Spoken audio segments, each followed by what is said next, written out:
our development parts didn't fare too well in testing. I've put it on hold for now. You can restart work from the laptop. We're going to have to go back now and make some adjustments in order to get the final numbers looking more like we were expecting from the simulation. Well, welcome back everybody to the Force India career mode, and not really the start to the episode we wanted. The second aerodynamics upgrade that was due for this race has failed. That's our second failure out of 2 parts now. So I think we need to start putting some points into increasing decreasing the chances of that happening. But it's a shame because our car strongly lacks in aerodynamics, and we are at Monaco, the greatest race of them all, but also a race that is heavily reliant on a car's mechanical grip and the aerodynamics. The chassis and aerodynamics are king here, so I'm unsure how we're going to do, but we will see as we go on through the weekend how we progress. But we reapply the upgrade, so hopefully that will come next time out. Unfortunately, it means we have to spend some extra points on it. For the beginning of practice, I also changed some of the engine components back to the oldest parts, just to try and save some engine wear, because we are struggling with it quite badly. We have increased it a little bit, the reliability of it, but generally we still got a lot of work to do in that department, because despite having the Mercedes engine, we're really struggling for some reason. I'm not quite sure whether it's the way I'm driving, whether it's I'm too harsh on the downshifts. Maybe I should be looking after the car a bit more in practice sessions or towards the end of races. I'm not quite sure what's causing the excessive wear, but it's happening nevertheless. So we try and get the first few objectives done with this worn engine. Track acclimatization is no problem at all, as the average tyre wear, as we're trying to push on here, we unfortunately clipped the barrier. It was going to happen at some point this weekend, and it's happened immediately in the first practice session. We were really struggling with the engine parts. Struggling with pace, sorry, because of the old engine parts. So we've changed back to the newest parts for practice 2. We're finding things a lot easier. Tyre wear we get through nice and easy. And then the fuel saving we also get purple. But then after this I made a catastrophic error that you should never do in any race really. But definitely not in Monaco. I then did the other practice sessions the following day in real life, and immediately was really struggling to try and find pace in the car. And after 2 or 3 qualifying pace runs, it was pretty obvious that I couldn't get anywhere near what we needed. So qualifying was looking like it was going to be tough. The car just felt really unstable all the way through practice, to be fair.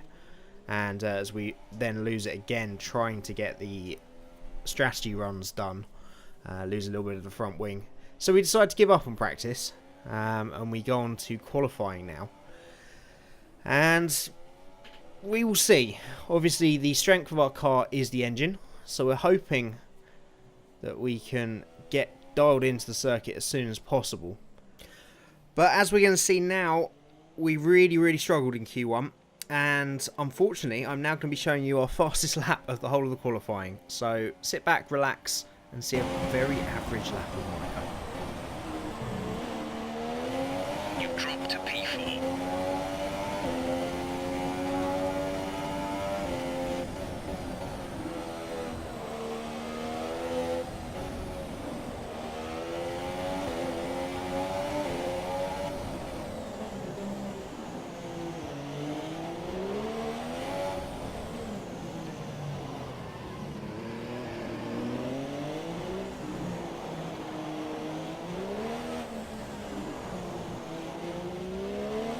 Fuel. You'll need to return to the pits within the next couple of laps.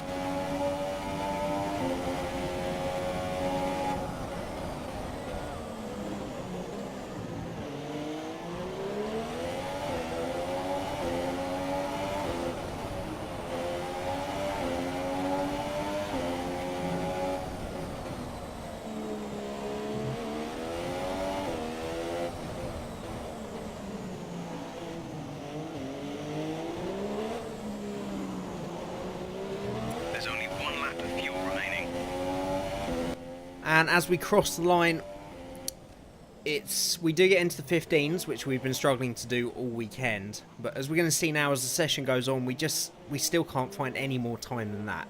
We knew we would struggle, but we really didn't think we'd struggle this much. At the moment, we're down in P17. And I think that's where we ended the session. You can see we're just trying to push on here. And in this car, the more I attack this circuit, the more things start to go wrong as we lose the back end there and just about keep it out of the barriers. But there was just sort of a base pace that I had in the car, and I just didn't feel comfortable to push any further. And unfortunately, it means that we end up 18th on the grid. And it's looking like an incredibly difficult weekend. If there's one track you want grid position, it's Monaco. And with the new tyres this year and a one-stop strategy looking the most likely, we look in real trouble. And say the car just didn't feel stable, and I couldn't push as hard as I usually do. And as the drivers start thinking about getting a good start and how on earth to get through Saint-Devote in one piece, I have to wonder, Anthony Davidson, if we might be seeing a safety car or two today. Well, you wouldn't exactly bet against it, would you? Statistically, it is pretty common, of course. About 80% of all Monaco Grand Prix will have at least one safety car. And that's despite the incredible work of the marshals around here, who you'll often see lifting cars out of the way just under the yellow flag conditions. The teams will always plan for the worst case scenario though, and they'll be making sure various caution periods are built into their strategy models for the race. But as we go on to race day, we've been thrown a bone, and you can see we start in 12th there because Sainz, Ericsson, Van Dorn, Kvyat, Magnussen, Palmer and Stroll all have grid penalties. Now, I think there's 2 drivers that got them in the actual race, in the actual qualifying session. The rest, I'm presuming, are for maybe gearbox changes. We are getting to that point. The gearboxes are supposed to do 6 races. Of course, we're into the 6th race now. So, maybe just having to take gearbox penalties. But it means, incredibly, we're going to be starting P12. And what was looking like an incredibly tough race with a one-stop strategy, at the moment, I feel we can get points here. We're always better in the race than qualifying, but as we get underway in Monaco, it's a pretty average start, and Carlos Sainz is going to pull alongside us. No, he's not. It's Pascal Wehrlein is going to pull alongside us in the Sauber into turn 1.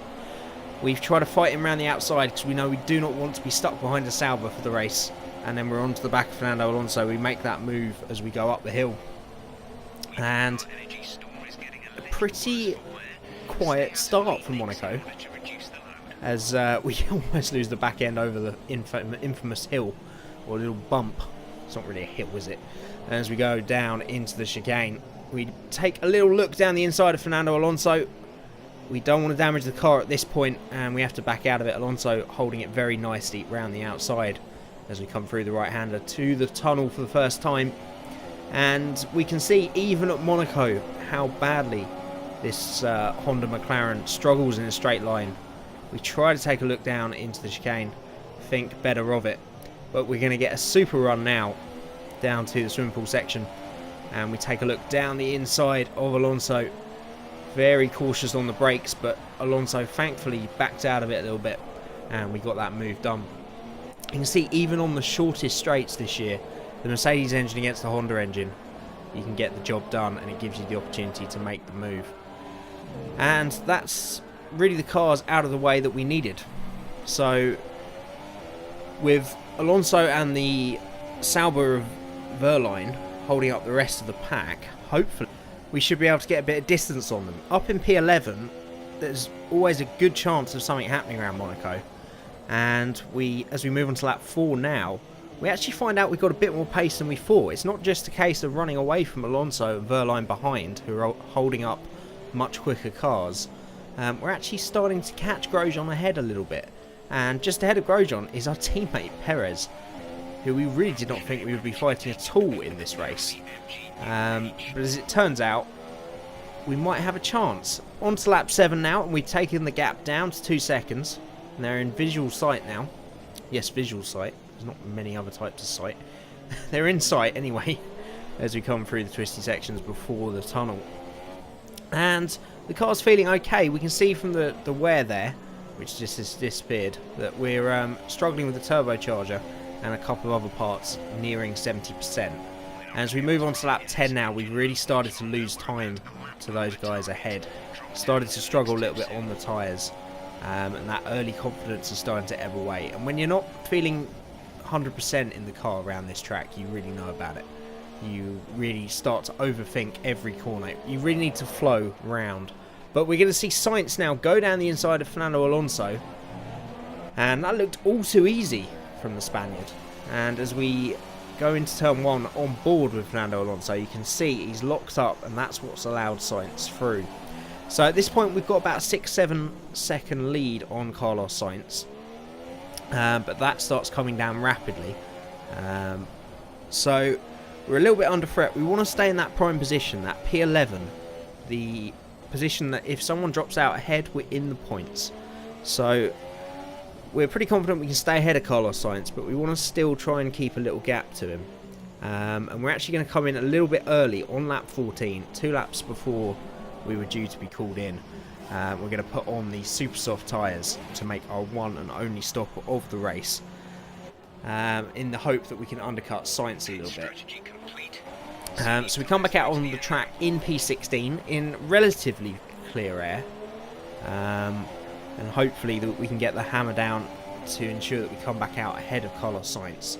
But as we move on to lap 16 now, we've unfortunately caught this train of cars, which I believe is Van Dorn, Kvyat and Stroll, all being held up by the McLaren Honda. I think it might even be Alonso, actually. But we have got back out ahead of Carlos Sainz, so I'm not too bothered about being held up by them. But Sainz is catching us at a rate of knots. He's caught us by about 1.5 seconds on this lap already. We just want to stay watchful, because these cars should be coming in around about now. So hopefully in the next couple of laps they will filter in. So we were just going to keep it nice and tight and just get the tyres nicely up to temperature and get back into the zone. And then we're throwing in a massive lifeline of the fact that all 3 of them, it was actually Fernando Alonso, dive into the pits together, and that releases us. Just still a couple of seconds advantage over Carlos Sainz. And this is going to be the fight, really. Magnussen's still yet to stop, but as we move on to lap 22, he has now pulled into the pits to make his stop. And Carlos Sainz now starting to pressure us. He's within that second, and a little lock up into turn 1, a little bit wide there, and we know that any mistake we make he's going to pounce on immediately. So we just need to keep everything nice and steady.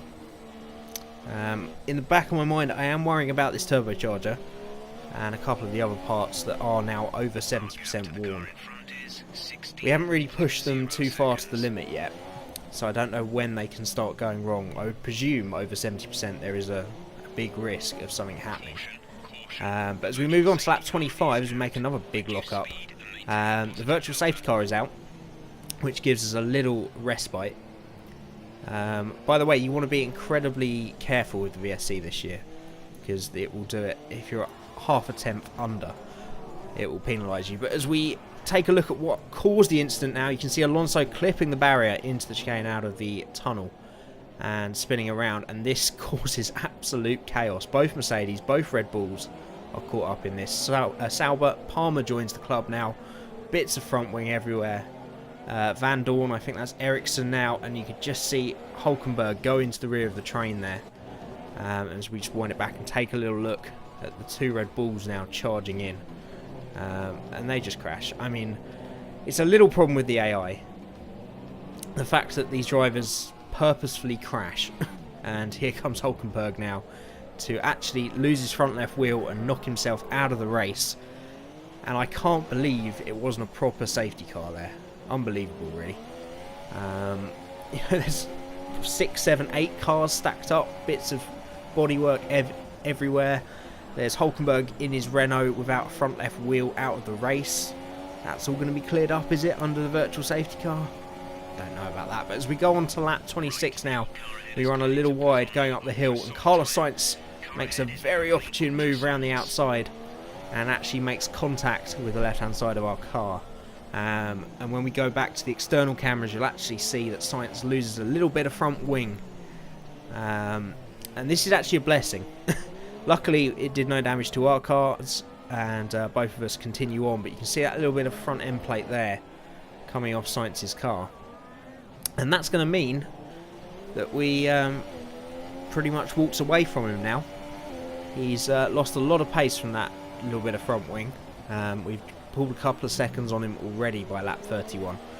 And we're just trying to manage the situation now, really. We're in that golden 10th place because of Hulkenberg's incident. The fact that he's retired. So we've actually got a point out of this, which I would never have predicted, qualifying 18th. We did get told there that we had an issue with our turbocharger. Didn't really notice that we were 2 down on power, but we were just trying to look after the car to the flag. And we've actually been lapped at this point by Hamilton, so this will be our final lap of the race, and it's a well-earned point, to be fair. I'm pretty proud of myself. Kept it out of the barriers, kept it out of trouble, made up some positions off the grid, did a couple of overtakes on the first lap, and it all made it up for a terrible qualifying, really. Obviously, we were incredibly lucky with those problems in terms of the grid penalties, and that's what allowed us to start 12th. But still, to come home 10th after qualifying 18th and having no pace all weekend, I think it's actually the first points I've scored at Monaco in a career race before, because I'm normally dreadful at this track. I really am. Just concentrating for that distance at a time, especially with the traction control off this year. Really, really happy. And it's another win for Sebastian Vettel in the Ferrari then. And I'm not quite sure how the championship situation is lying at the moment. We will see that pretty soon. But yeah, great race. And this season continues. This was definitely one of the weaker races for our car. We've of course got Canada and Baku and Austria coming up. Canada and Austria, which are 2 tracks that we should really excel at. Our car, the straight line speed, is going to be a big thing for us, hopefully. Sergio Perez gets his best result of the season up in 5th. I'm guessing probably taking advantage of those 2 Red Bulls having those mistakes, or that big crash into the chicane with that pile-up that Alonso caused. In terms of the points, it means that no real change to us. It does mean Perez catches us up quite a lot now. He's just 5 points behind in 8th. And we're going to have to get back on the points train the next couple of races to make sure we try and pull away from him again. And we're still in that isolated 4th place. We're almost double the points up to Red Bull. So it's going to be very tricky to close them down. But we will, of course, give it our best go. But 4th place was our aim. And, of course, beating Sergio Perez is our main prerogative for the early season as well. So, all in all, a very exciting and interesting Monaco Grand Prix. And I really felt we were given a get-out-of-jail-free card there. We were really struggling the whole weekend. And just that fact that we got given that 12th place on the grid just meant we were always in contention for some points if some unfortunate accident was to happen, which it normally does, and of course it did. Very, very strange accident, but one of those that we see often around Monaco and in F1 games in general. It's just this problem. The AI don't realise the situation around them. So they see a parked car or like a train of cars and they think, we'll just drive into the back of them. I mean, that is the thought process of a madman if you decided to do that in a race. But hey-ho. Look, this is going to be it from round number 6. Next time out, we are in Canada. Hopefully we can have a good race there. It's a great track. I really enjoy it and it should suit our Mercedes engine. If you did enjoy the episode, don't forget to hit that like button and you can subscribe if you're new to the channel as well. It would mean the world. But until next time, thank you so much for watching and I'll see you again very soon.